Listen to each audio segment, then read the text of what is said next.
Get this. Imagine needing a negative leap second. Sounds pretty sci-fi, right?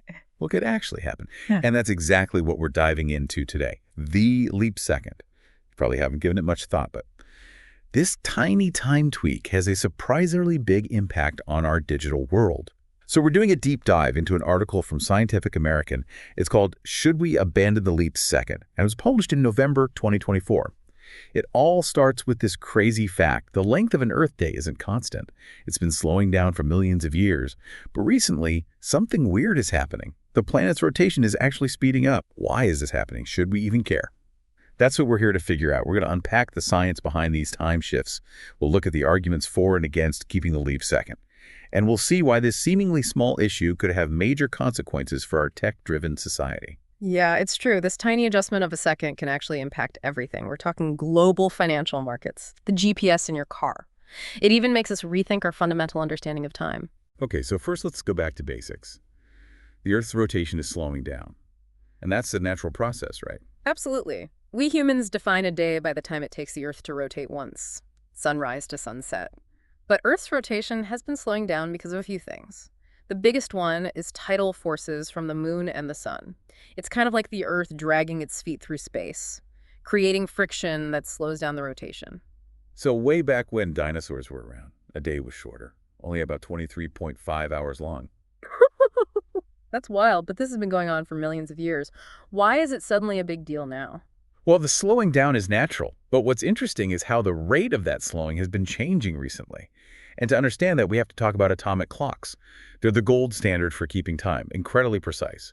But they don't take into account the Earth's slowing rotation.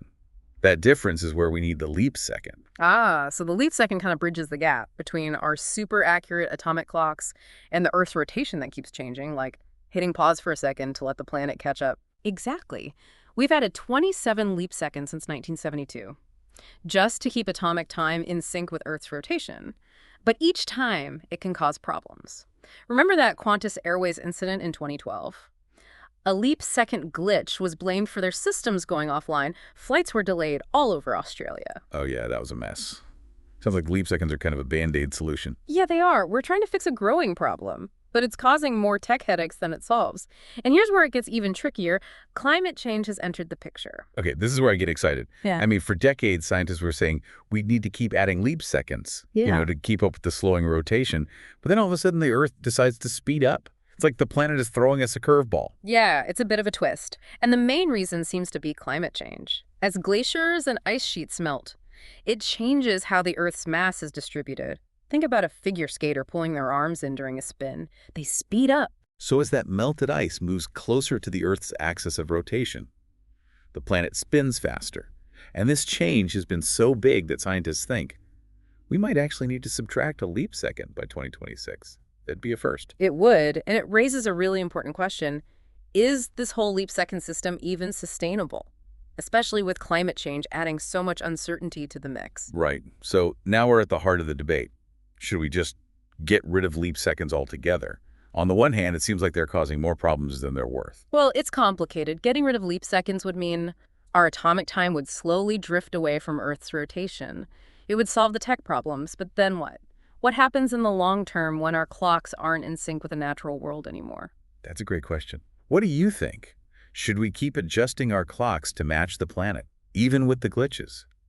Or should we let technology lead the way and accept the disconnect? It's a tough question, and it's something scientists and experts are trying to figure out right now. Duncan Carr-Agnew, he's a geophysicist at Scripps.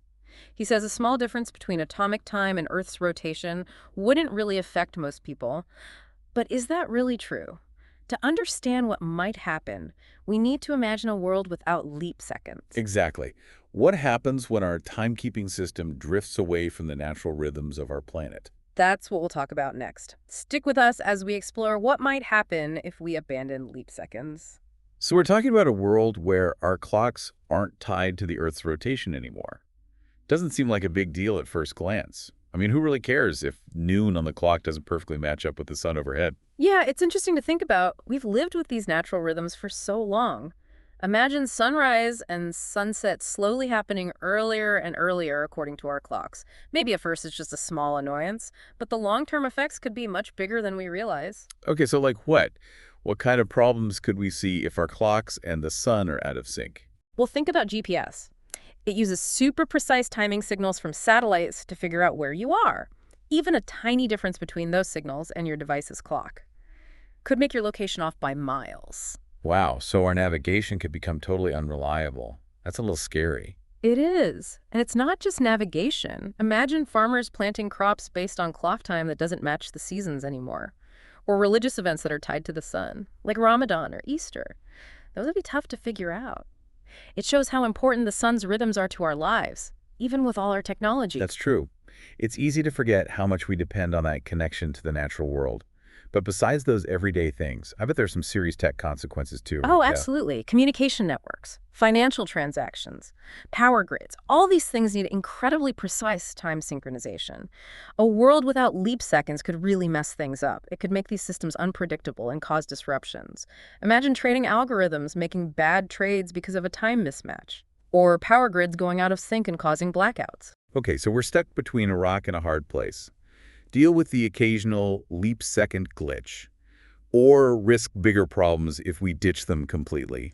Are those our only choices? Well, some people think there might be a compromise. Some big tech companies like Google have actually started doing their own thing. Really? What are they doing? Instead of that sudden leap-second jump, they figured out how to gradually spread the time difference over a whole day, like slowly moving a clock hand instead of making it jump ahead. So they're smoothing out the transition to avoid problems.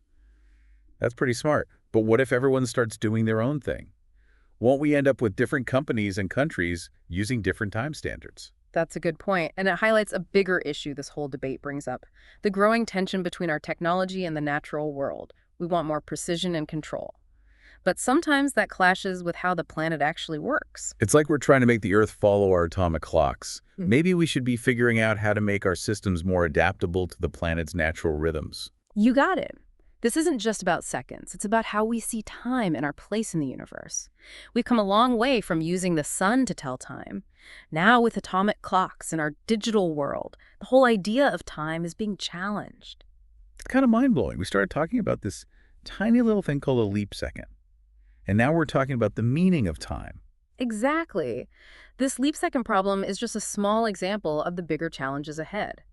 As technology keeps advancing, how do we balance wanting precision and control with the fact that the natural world is unpredictable? That's a question without easy answers. It really makes you think. Wow, this whole conversation has really made me think. We started talking about this tiny little change to our clocks, and now we're having these huge philosophical discussions about how humans relate to time. It's incredible how something so small can bring up such big questions. It really shows you how everything is connected, this whole leap second debate. It's not just about keeping time, it's about realizing that we can't control everything, especially in a world that's always changing. So where do we go from here? What's next for timekeeping? That's the big question, isn't it? Will we stick with the leap second, even though it's complicated? Or will we come up with a new system, one that puts our tech needs first, even if it means our clocks don't match up with the Earth's rotation anymore? It feels like we're at a crossroads. And who decides which way we go? Scientists? Governments? Tech companies? There are so many different opinions. Exactly. And it's not just about making a technical choice, it's about our values. What matters most to us as a society? Do we want precision and control above all else? Or is it more important to stay connected to the natural rhythms of our planet, even if it means things aren't perfect? That's a really interesting way to look at it. It's not just about seconds ticking by. It's about understanding where we fit in the bigger picture. That's it. And these questions about our relationship with time, with technology, with the natural world, they're only going to become more important as we move further into the 21st century. This deep dive has been an incredible journey. We've learned so much about this little thing called a leap second, and it's led us to some really deep questions about time, about technology, and about our place in the universe. What do you think about all this? What stands out to you? What parts really resonate with you, and what does that tell us about the choices we'll face as our world becomes more and more intertwined with technology? This has been a truly fascinating conversation. We started with a tiny adjustment to our clocks, and ended up with these huge philosophical questions about time and our relationship with the natural world. It's a good reminder that even in our tech-driven world, we're still deeply connected to the rhythms of our planet. Thanks for joining us on this deep dive. Keep those questions coming.